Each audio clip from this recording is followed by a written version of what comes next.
ഈ 18 വയസ്സുള്ള പെൺകുട്ടി ഒരു 80 വയസ്സുള്ള കിളവിയെ പോലെ എല്ലാ ദിവസവും വേഷം മാറി തൊട്ടടുത്തുള്ള വലിയ ബംഗ്ലാവിൽ ക്ലീനിങ് സ്റ്റാഫായി പോകും. അവിടുത്തെ സെക്യൂരിറ്റി ഗാർഡിനെയും ഫൂളാക്കും.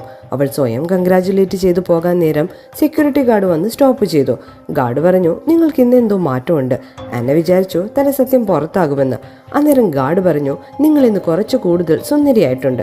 ഇത് കേട്ട് ആന വശ്യമായി പുഞ്ചിരിച്ചു. എന്നിട്ട് ജോലി ചെയ്യാൻ സമയമായെന്ന് പറഞ്ഞ് അവൾ വേഗം ട്രോളി എടുത്ത് പോകാൻ നേരം സെക്യൂരിറ്റി ഗാർഡ് പിന്നെയും സ്റ്റോപ്പ് ചെയ്തു.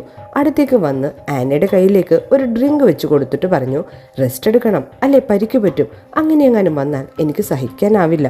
ഇത് പറഞ്ഞ് അയാൾ അങ്ങോട്ട് പോയി. അയാൾ പോയതും ആന ബംഗ്ലാവിലേക്ക് കയറി. അവിടെ നിന്ന് കേക്കും ഗിഫ്റ്റും എല്ലാം എടുത്തു.